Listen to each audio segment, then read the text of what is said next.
Majo fine girl, yes. Majo fine babe, Majo fine girl. Ready to welcome our October boy, our mother, our grandmother. Are you ready? I'm not doing this walk alone. We are doing it together. Anijo Fuji lárinrin, ẹ lè bẹ̀rẹ̀ mọ́lẹ̀ kẹ́ máa rà á. Ẹ lè wá upstanding kẹ́ máa jó.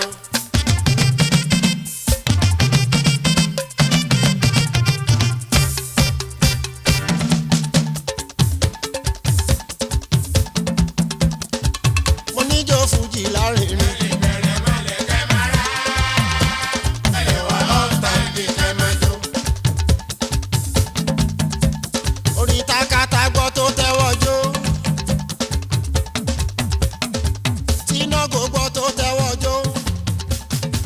Bìtì kò gbọ́ ó tẹ́wọ́ jó. Bìtà ló gbọ́ ó tẹ́wọ́ jó. We have the honor of welcoming our mother onto the stage. Alhaja Mulikat Ejide Oshodi.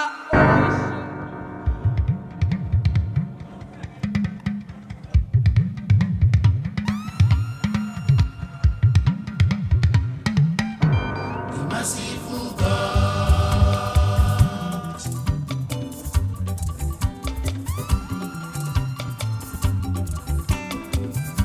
the merciful God,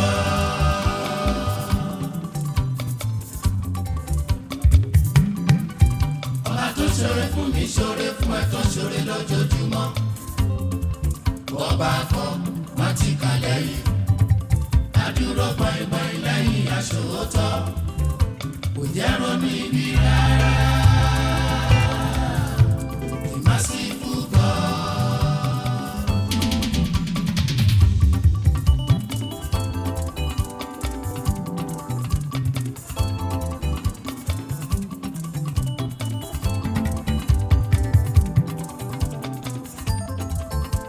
Thank you so much. Thank you so much. The beautiful Oshodi family. Ladies and gentlemen, please let us be on our feet. The merciful God. Our grandmother, a woman of inestimable value, Alhaja Mulikat Ejide. The merciful God. Please let's be on our feet. Ẹ jọ̀wọ́ ẹ jẹ́ ká dìde ká Ọba jẹ́ tó ṣoore fún mi ṣoore fún ẹ tó ṣoore lójoojúmọ́. Ọba kan má ti kà lẹ́yìn. Adúró gbọ̀ngbọ̀n lẹ́yìn aṣòótọ́. Kò jẹ́ ronú ibi rárá. The merciful God.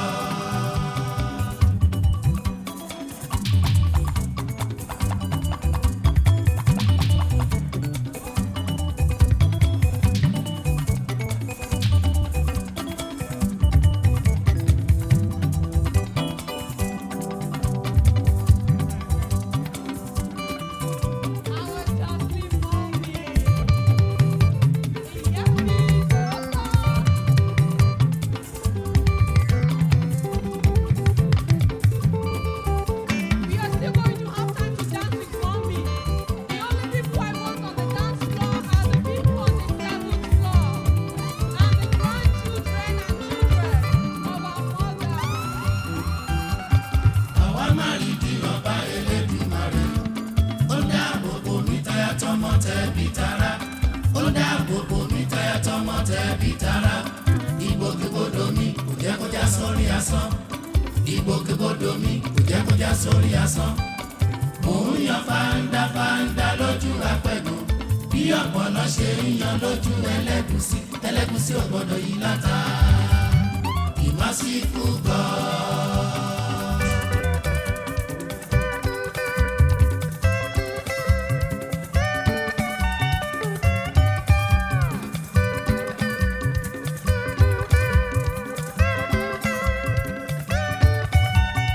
Ẹ ṣé gan ni, ẹ ṣé gan ni.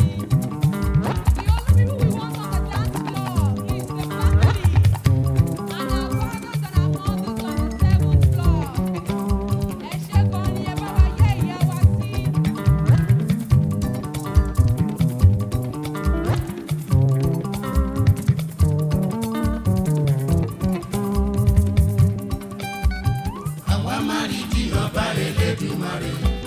ó dáàbò bò mí táyà tọmọ tẹbí tará, ó dáàbò bò mí táyà tọmọ tẹbí tará. Ìgbòkègbodò mi kò jẹ́ kó já sórí asán, ìgbòkègbodò mi kò jẹ́ kó já sórí asán.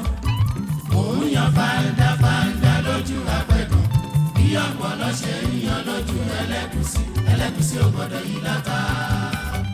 Ìmásíkú gbọ́.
Thank you so much.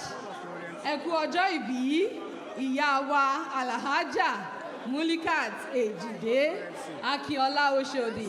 Mommy, we want you to please go on stage. Thank you, please. Let us leave the stage. We are still going to have time to dance with mommy, spray money. And I think I hear something. If you want to change money, there is a table 17, and Amanda is ready to change your money. So please, table 17. Thank you. Thank you so much.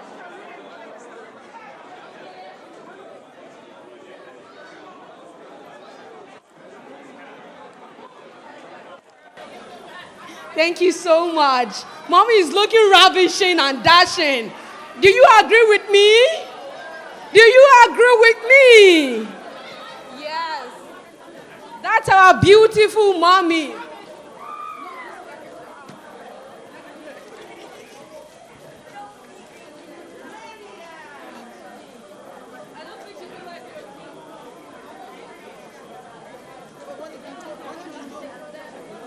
That's our beautiful, ravishing mommy. Ìyá mi tòótọ́, Alhaja Ejide Oshodi. Thank you so much, mommy. Kẹ́pẹ́, kẹ́ẹ̀tọ́. Mommy is 70 today, and that's a huge feat. Okay, thank you. ẹ ṣé gan ni ìyá mi. Ṣebí wọ́n lọ́mọ òjò pàṣẹkẹrẹ ọmọ Àtìbà. Ìwọ lọ́mọ Ọ̀yọ́ ọmọ Láàfin òjò pàṣẹkẹrẹ ọmọ Àtìbà. Wọ́n ní ajé ṣe bí Ọ̀yọ́ là ń rí ọjọ́ kì í ṣe bí ẹgbẹ́ bàbá ẹnì kọ̀ọ̀kan. Ọ̀yọ́ máa Láàfin ibi tí wọ́n ní kólówó gbowó tí wọ́n ní kí wọ̀fọ́ dá tiẹ̀ sílẹ̀. Àṣẹ kó lè bá àdìjà kó lè bá àdá pọn ni kọ́mọ ọba lè rí jẹ níbẹ̀.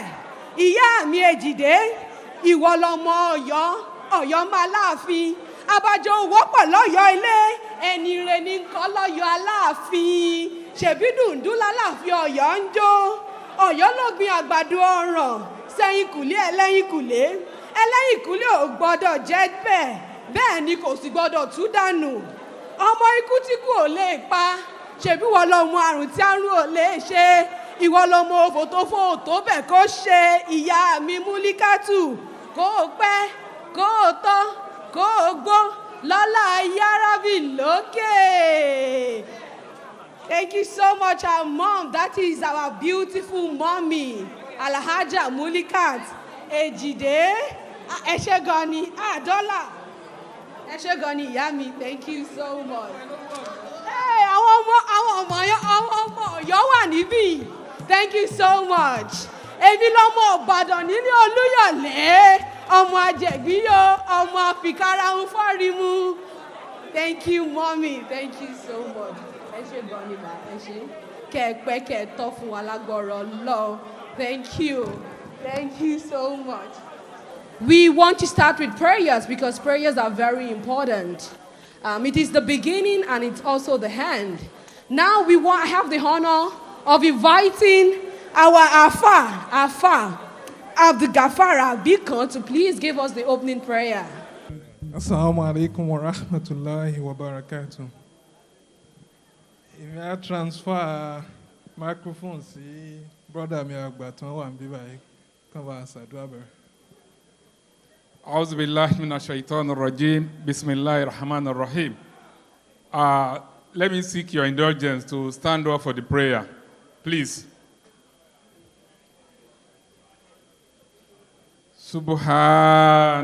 Subhanallah walhamdulillah wala ilaha illallah.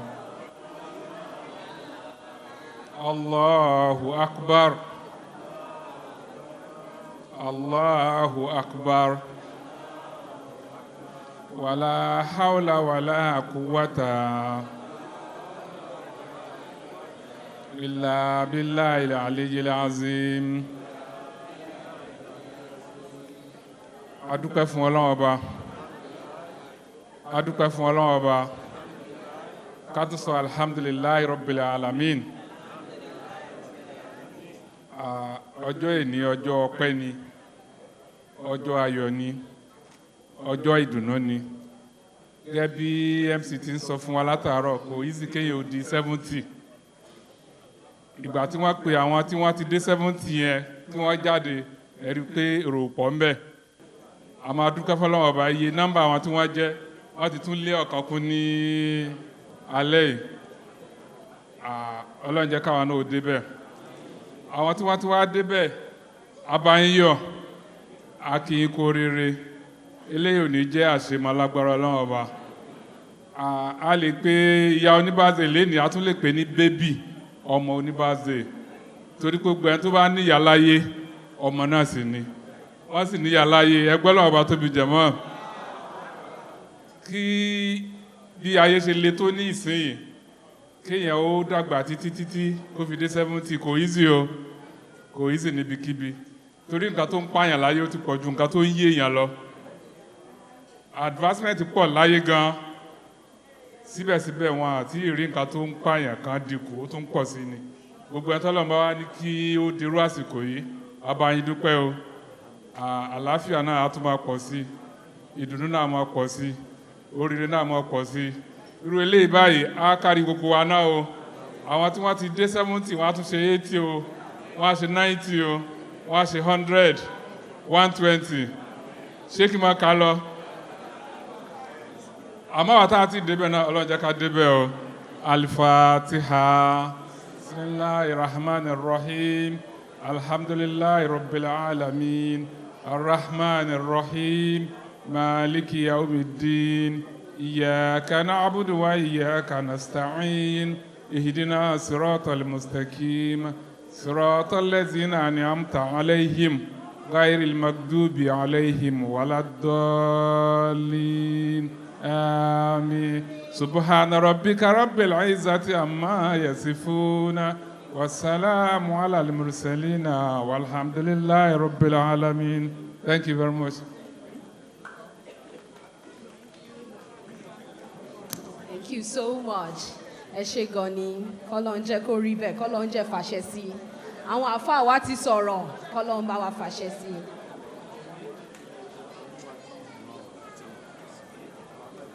Yes, we are getting to one of the most exciting time of the evening, and that is when I want some of the amazing people here, we are all amazing, to please say something about our mother. But before we do that, before I call them, I'm going to go table to table, and I'm just going to pick you at random to say something, just a word about mommy. It's just one word. So when I come to you with my microphone, just say, oh, beautiful, amazing, caring. That's all I want to hear. So, table to table. Oh, yes, I see someone beautiful here. Beautiful. Oh, that's right, I agree. Gorgeous. I agree with you. Mommy is so gorgeous. She's blessed. Yes, I agree. Mommy, you are super, super blessed. Yes, those are great words. Okay. So pretty. Yeah, Mommy is pretty. Gorgeous. Gorgeous. I'm hearing so much gorgeous. Mama Lopa or Daddy. Okay, Daddy. She's beautiful. Yes. I mean, that's a consensus. Mommy is so beautiful. Happy birthday, Mommy. I would love to call on Alhaja Ibrahim to please say something about Mommy. Mommy is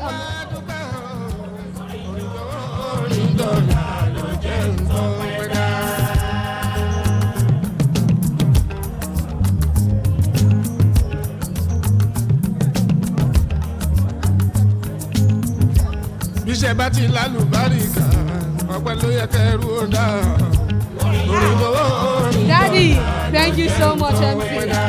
Our professor, Daddy is here to please say something. Professor Fashino Bombata to please say something about Mommy. Daddy is representing the Bombata family. And please please be on our seat. Daddy has a huge task today, not just the Bombata family, but the Abdul Kabir Oshodi family. Daddy is up to the task, so I don't need to ask. I wanted to, but no. So Daddy is here to please say something about Mommy. Please let us be silent. Let's listen as Daddy says something. Thank you, Professor Fashino Bombata. Hello everybody. Aki MC wa. Adeki everybody. Gbogbo nǹkan ayọ̀ tá a bá ṣe lálẹ́ ńsìn akari gbogbo wa. Ọ̀rọ̀ ṣókí nípa Mulikat Ejide Oshodi tó ti subsume Akínọlá. Torí ìgbà tó ti wá àti gbẹ́sẹ̀ lé tí Oshodi náà ni. We go a long way láti Lagos Island lọ sí Chicago wá sí Massachusetts. Tá bá lọ tá bá bọ̀ Chicago suburb Chicago ni èmi ti kàwé. Bó tí n bá ti lọ tí n bá bọ̀ màá darí bọ̀ sí ọ̀dọ̀ Alhaja wa. Àwa mọ wọn mọ ẹ̀yà tó tí n bá ní Kabiru Oshodi ẹ̀gbọ́n mi ni òun sì ìyàwó mi ni torí bàbá ọkọ ni mo jẹ́ fún, so oyè mi pọ̀, ìyẹn mo ṣe ń kó gbogbo orúkọ yẹn pọ̀. Ó ti gbé ibi tó gbé dé yìí kò ní bàjẹ́. Nǹkan ayọ̀ báyìí náà ló máa ṣe pẹ̀lú ẹ̀mí gúngùn àti àlàáfíà. Ó kú ẹbí mọ́ra. Macomb sọ́bọ̀bù Chicago ni. Bó ti ń bá lọ títí kúrò nínú Macomb máa wá sí Chicago. Tábà ti máa kúrò ní sọ́bọ̀bù wọ́n máa ní ilé mi náà lọ́lé ni. Tábà ti máa dé báyìí sí máa yọ bí ọjọ́. Àwọn Americans tọ́jọ́ rẹ̀ máa ní ó sọ pé ó kì í ṣọmọ Chicago báyìí mo ní àwọn tó ń mí sí mi lára wọ́n wà ní Chicago dáadáa. Tó ti bá ti dé ta ti jẹ kíní màá tún wá jó oúnjẹ Nàìjíríà. Ọlọ́run akẹ́jù báyìí lọ. Ó ti dá kò ní bàjẹ́. Tí Kàbírù bá wà ń jókòó sí mo dẹ̀ tó represent Kàbírù Oṣòdì. The only thing tó máa sọ náà nìyẹn pé ó ti dá kò ní bàjẹ́. Tábà ti ní ó máa dá nínú ó ti dá kò ní bàjẹ́ ni. So mo wá wí lénìí mo fẹ́nu Kàbírù Oṣòdì Akínọlá olórí ẹlẹ́yọ̀ mo tó fi wí ó ti dá kò ní bàjẹ́. Bàbá ṣe ń rí ẹ báyìí wà máa yọ bí ọjọ́ ni. A máa dún ó ti kún wa Táyé Kọ́hìndé àtàlàbà kò sí tó ń lọ àwa náà níbi tá a máa tiẹ̀ sí ó ti dára wa ọjọ́ àkálẹ́ ayọ̀ ẹ tó kúnlé ní ó máa kú jù bẹ́ẹ̀ lọ ni. Máa fi wọ́n ti àwọn aláàfáà ti ṣe wọ́n ti ṣàdúrà but ìsàlẹ̀kọ ìṣẹ̀ṣe làwa náà máa ń ṣe but màá dá lé bẹ́ẹ̀ tí àwọn aláàfáà ti ṣe. Thank you very much. Daddy, a round of applause to Professor Fashino Bombata. Daddy said so many good things about mommy. Were we listening? So we have to listen because I'm going to call 2 more people. And I'm going to come in the crowd to ask you what they said. Okay, so that is Daddy, Professor Fashino. Thank you so much, Daddy. I have the honor of calling Mommy's Bestie. Everyone knows this person as Mommy's Bestie. They've done a lot of good things together. They've seen amazing years together. And where is Marianne? Yes, I have the honor of welcoming Marianne on the stage. So please say amazing words about Mommy. A round of applause for Marianne. Mommy's amazing bestie. Low-key, all of them don't notice. I'm not joking, all my guys, them know me. Since 06, I've been writing this story. I know be OG, but if you ask them know me. I know they blow trees, only lonely me lonely. Music chose me, just know this and know peace. I dey low-key, but I'm never lonely. Sexy ladies, come wine for me slowly. Now you love me, I see, now you make me believe. I be get the boy, I be seen. Fear nobody, only Jehovah. I beg the Lord, I dey go far. Who's a boy, but I dey bar. Shout out to me, no shit. And then I know you be too far. Midnight, no Karashika. They never see me coming. See me coming. Go. The one is coming. Yo, oh, yo. Boy, baby, they go funny. They go funny. You're amazing. You're amazing. We've been friends for almost 30 years now. I don't know how else to honor you today in your most special day. Thank you for our friendship and our love.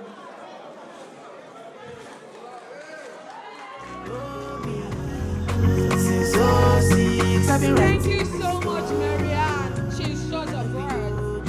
A friendship of 30 years is a long time. I don't even know you. Okay, I'm talking about myself. If I was even born when they were friends, when they started their friendship. Thank you so much, Marianne. May your friendship continues to grow in leaps and bounds. Many more decades together. Okay, we are coming to another amazing person who is going to say sweet words about mommy. And it's no other person than mommy's love. I have the honor of calling Junior on stage to please say amazing things about mommy. A round of applause for Junior Oshodi. Go, yeah. Go, yeah. Go, yeah. More music, I can't jam the baton. Another man food is another man poison. Go, yeah. Monkey no fine, but in my mind like I go, oh yeah. Sure you want come calculate my money. Go, oh yeah. You want to dance, oh, you want to shake, oh yeah. Who got the bless me, bless, oh yeah. Chop, chop, chop, chop, chop, chop. Assalamu alaikum. So I'm obviously Iyabeji's son. I'm very happy that everybody came today.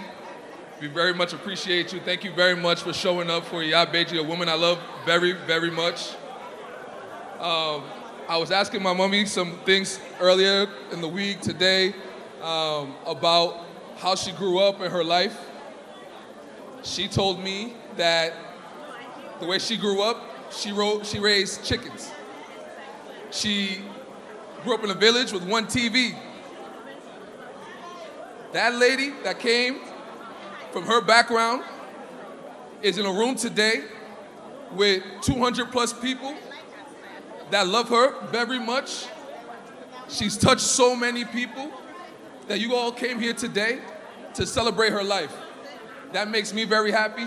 I know that makes my mom very happy, and we cannot thank you all enough. I just want to say that from the bottom of my heart, Mommy, I love you very much. You've done so much for me. You've done so much for the twins. You've been through so much, and look at you now, beautiful, radiant, and ever, ever, ever so loving. And that's why everybody in this room wants to bring their love to you. Happy birthday.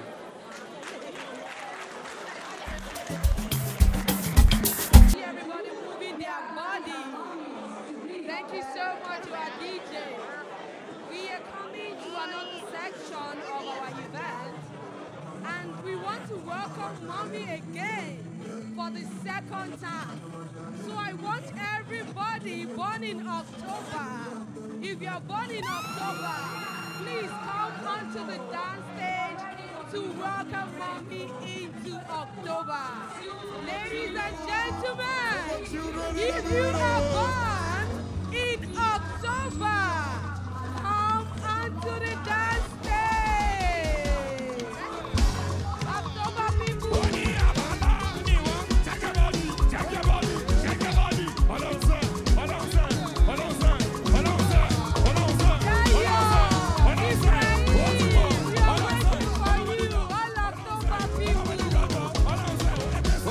If you are born in October,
this song, this next song.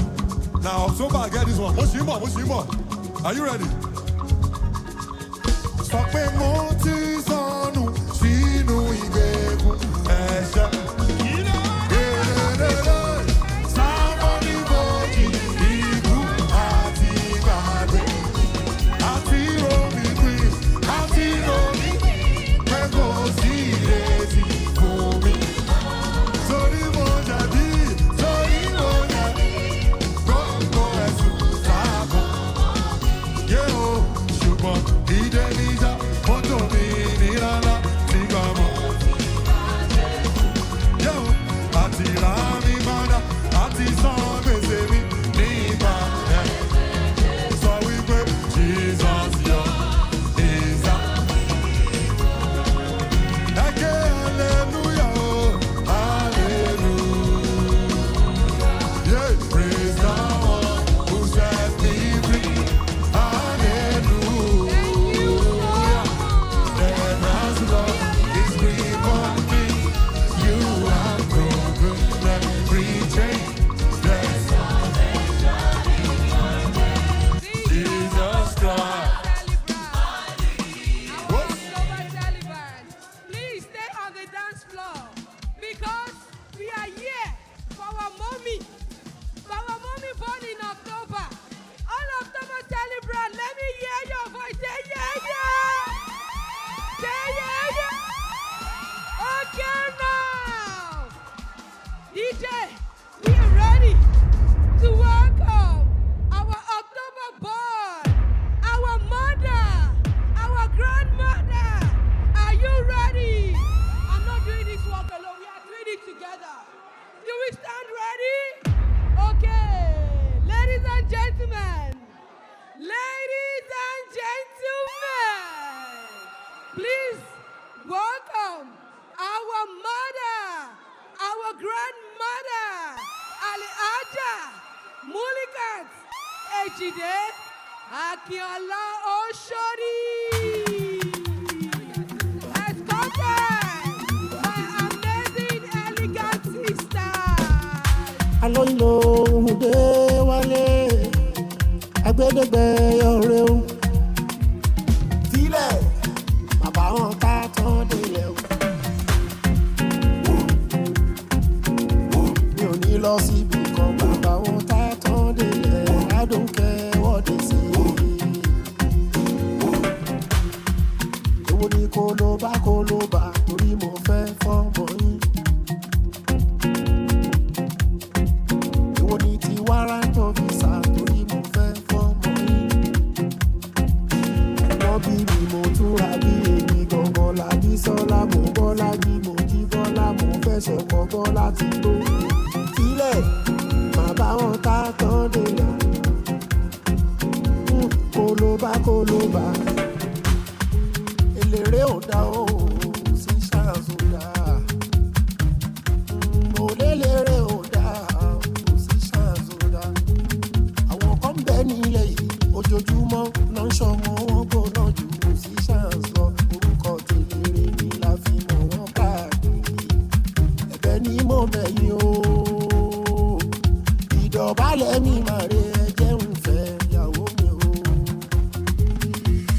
Sílẹ̀ bàbá wọn ká tán délẹ̀ o. Mi ò ní lọ síbi kan bàbá wọn ká tán délẹ̀. I don't care what they say. Èwo ni kó ló bá torí mo fẹ́ fọ́mọ yín. Èwo ni ti warrant officer torí mo fẹ́ fọ́mọ yín. Wọ́n bí mi mo túra bí èmi gangan làbí sọ́lá mo bọ́lá jí mo jí bọ́lá mo fẹ́ sọ̀kọ̀ bọ́lá ti tó. Sílẹ̀ bàbá wọn ká tán délẹ̀ o. Kó ló bá.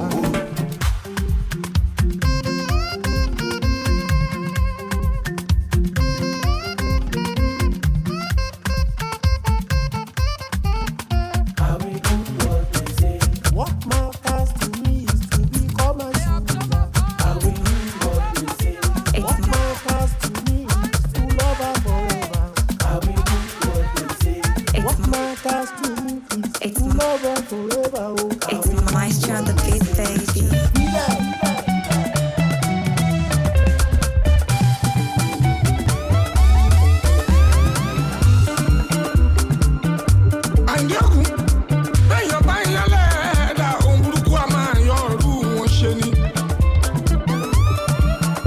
sọ tẹ́lẹ̀tẹ́lẹ̀ nínú orin tó ré kọjá.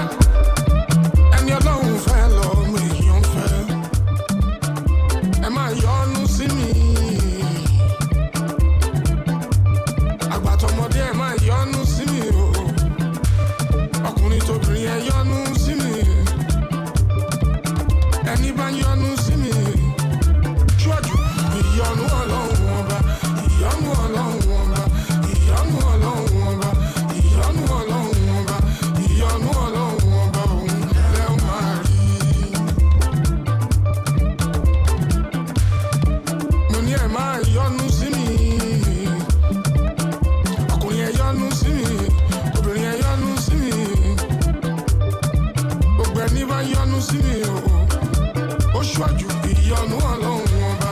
Ìyọ́nú Ọlọ́run ọba. Ìyọ́nú Ọlọ́run ọba. Ìyọ́nú Ọlọ́run ọba. Ìyọ́nú Ọlọ́run ọba òun lẹ́ máa rí. Àánú mo rí gbà adé orí ọ̀gbìn. Àánú mo rí gbà adé orí ọ̀gbìn. Èmi jáyé orí mi adé orí ọ̀gbìn. Kì í dẹ́ ṣe mí mọ̀ ọ́n ṣe adé orí ọ̀gbìn. Kì í má dẹ́ ṣe mí mọ̀ ọ́n ṣe adé orí ọ̀gbìn. Àánú mo rí gbà adé orí ọ̀gbìn. Ọmọ aládé àlàáfíà adé orí ọ̀gbìn. Àyìndé ọmọ aládé àlàáfíà adé orí ọ̀gbìn. Ìran ẹ̀yà kìnìún Júdà adé orí ọ̀gbìn. Gbòǹgbò ìdílé Jésè adé orí ọ̀gbìn. Àánú mo rí gbà adé orí ọ̀gbìn. Ọlọ́run ló gbòǹgbò fọ́lẹ̀ o adé orí ọ̀gbìn. Ọlọ́run ló gbòǹgbò fọ́lẹ̀ adé orí ọ̀gbìn. Kì í ṣe fẹ́yẹ̀kẹ́yẹ̀ adé orí ọ̀gbìn. Kì má dé ṣe fẹ́yẹ̀kẹ́yẹ̀ adé orí ọ̀gbìn. Ọmọ Síkírù Àyìndé Barrister adé orí ọ̀gbìn. Síkírù Àyìndé mo ń jẹ́ṣẹ́ tó rán mi o adé orí ọ̀gbìn. Lórí eré Fújì adé orí ọ̀gbìn. Kò dẹ́ni bàjẹ́ Ọlọ́run o adé orí ọ̀gbìn. Ó dúpẹ́ orí mi adé orí ọ̀gbìn. Mo máa dúpẹ́ orí mi adé orí ọ̀gbìn. President General, President General, President General, Ogala, Mokawa Suke, Kawoye Suke, Iebu Presido, Presido Sowo, no, President General among the Presido, Eva, Presido, Kawo Suke Fund, Kawo Suke Fund, Presido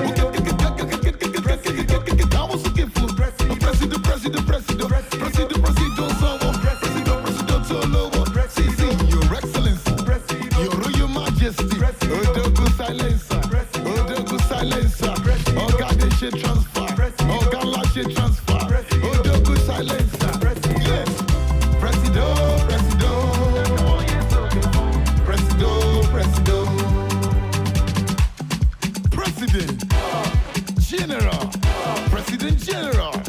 President General, yeah, Ogala, Mokawa Suke, Kawoye Suke, Iebu Presido Sowo, no, Odogu Silencer, Ogadeshe Transfer, Ogalashe Transfer, Odogu Àtijọ́ Silencer. Fújì lárinrin ẹ lè bẹ̀rẹ̀ mọ́lẹ̀ kẹ́ máa rà á.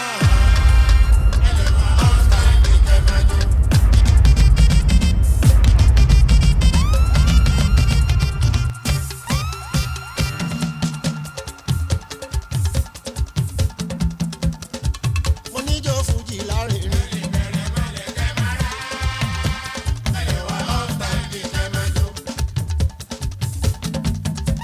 Orin takata gbọ́ tó tẹ́wọ́ jó. Tíná kò gbọ́ tó tẹ́wọ́ jó.